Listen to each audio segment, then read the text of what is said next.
So we have here the NCAA Women's College Basketball Whoop for Sunday, March 9th, 2025. So we have here 4 games on the order of the Women's College Basketball. We have the SoCon Championship Final on ESPN and also on ESPN Plus.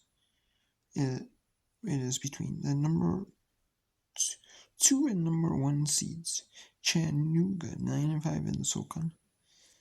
They are up a point on UNC Greensboro, who are 13 on the SoCon, 24-6 overall. 34-33, Chattanooga to lead with 153 in the third. We have the Sun Belt Championship semifinal here between Coastal Carolina, the 4 seed, 23-7, 12-6 in the Sun Belt. They are down 10 to James Madison, who is 27-4. Very impressive, very solid 27-4. 18-0 in Sun Belt Conference play. So they went undefeated in the Sun Belt. And can they go 20-0 in the Sun Belt? Well, it's not going to show up on their record, the 18-0 in Sun Belt play. It's just a regular season record, and I won't add to that. But they can go 20-0 against Sun Belt teams if they win the Sun Belt Championship semifinal and then win the final tomorrow against the winner of Arkansas State or Troy, the 2 seed and the 3 seed. So the top 4 seeds do advance to the semis. Then we have number 11 Duke taking on number 7 NC State in the Ally ACC tournament final on ESPN. 1910.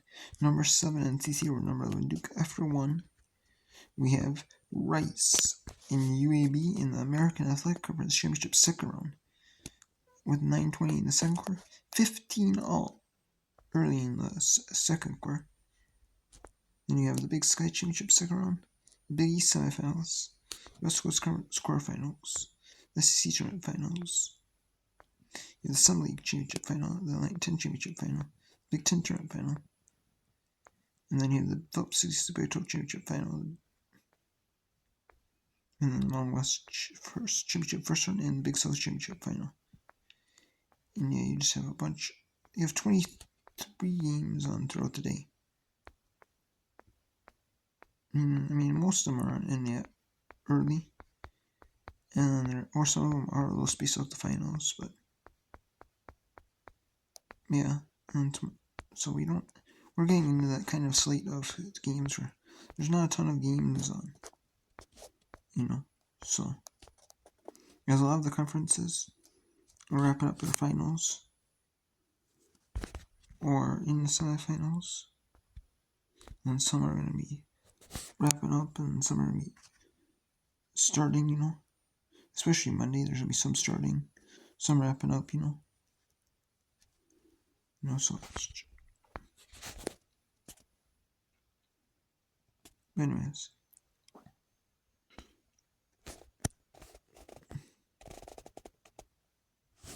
it is going to be a little bit different,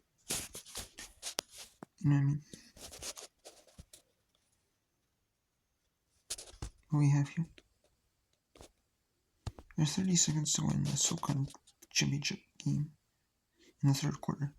If UNC Greensboro loses, they will not be out of postseason tournament contention. If UNC Greensboro loses, they will make it to the WBIT, the number 1 seed. The number 1 seeds that lose in their conference tournament, and then it's not a multi-bid league, just a 1-bid league. You automatically get the WBIT berth, and then, but it's like the men's NIT, how the men's NIT used to be ran. However, the only difference is that the teams that were first 4 out were first four out of the NCAA tournament didn't get an automatic berth in the tournament,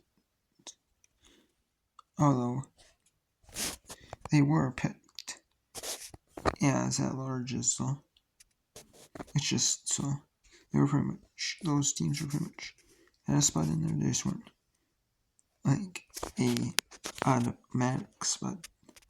They weren't it was an automatic spot for the men's teams. They'll be called an automatic spot, but for the women they actually call it automatic spot. So, and then but then with the third seeded team, East Tennessee State will make it to the WNIT as the qualifier for the WNIT of the SoCon, as off the top, as 48 teams aren't selected for the NCAA or the WBIT, playing the WNIT.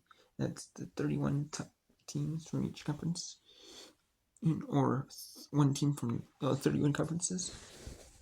The team that has the best regular season record or the best conference record that wasn't picked for the NCAA or the WBIT goes automatically qualifies to the WNIT, so that would be East Tennessee State. So it's kind of interesting, how that goes, but East Tennessee State does have something to root. You do have someone to root for. You have to root for Chattanooga to make it to the NCAA tournament. It's kind of interesting, if you're an East Tennessee State fan, or you're a East Tennessee State player, and you said, well, hey, like the coach, they're talking about that,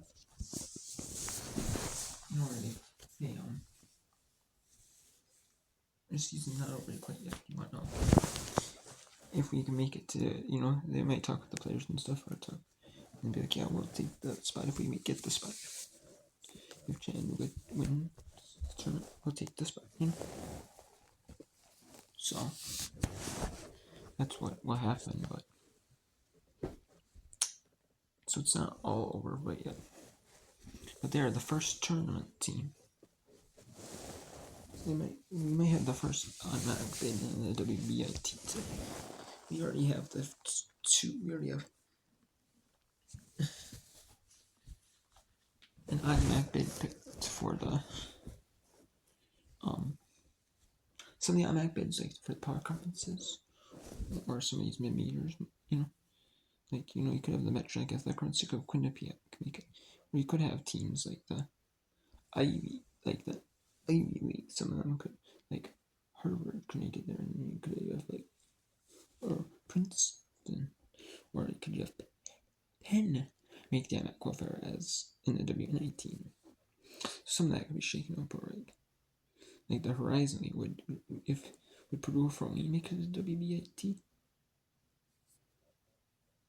or would they only make it to W19? Yeah, something like that. But or certain things or power conferences or stuff like that. But that's a little bit interesting how that would go.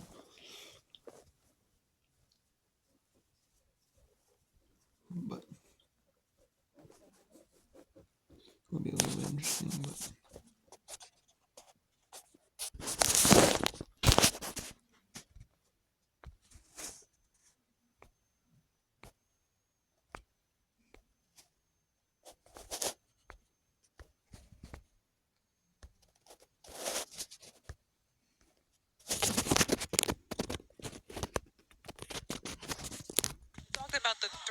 the big three from UAB. Weathersby, a huge one of that three. Her defensive intensity is just nasty. That is a second one where she's got up in the air, really deflected, protected the rim, and then secured the rebound in that possession. She's just a sophomore. She weaves her way in and trickles that one over.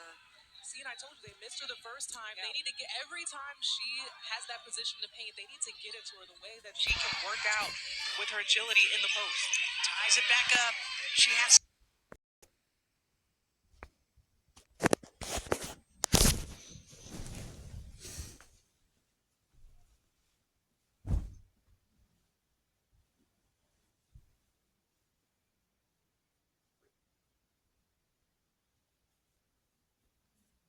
Last year in the championship game, and Penn came back specifically for this moment.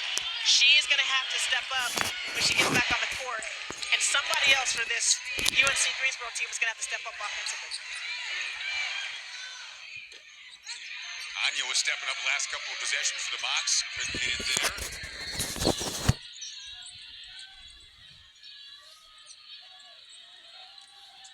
It took 10 seconds for Greensboro to get into their offense.